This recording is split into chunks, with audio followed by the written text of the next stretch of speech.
This is the snarl-up deliberately inflicted on commuters on the vital link between suburban Fort Lee and New York.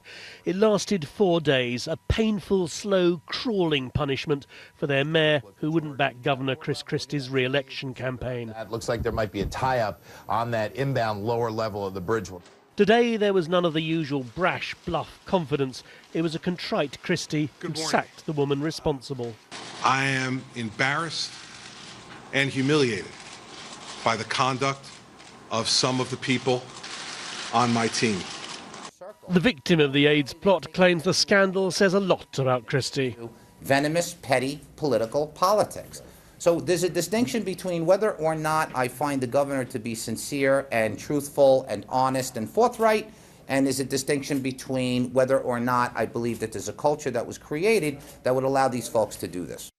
The email trail suggests the aide deliberately targeted a city and its mayor.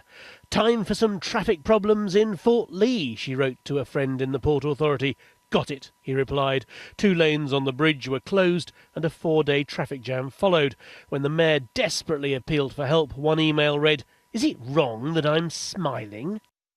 As traffic flowed smoothly over George Washington Bridge, all the questions are about the way forward for the governor. The chaos those poor commuters endured on this bridge right here puts Christie in a political jam. It could bring his journey to a grinding halt. It will at least frustrate it, slow it down, and he's already a hugely controversial figure. Conservatives hate him for being too pally with Obama, working with him after Hurricane Sandy. But he's won normally Democrat New Jersey twice. No other Republican has that sort of reach.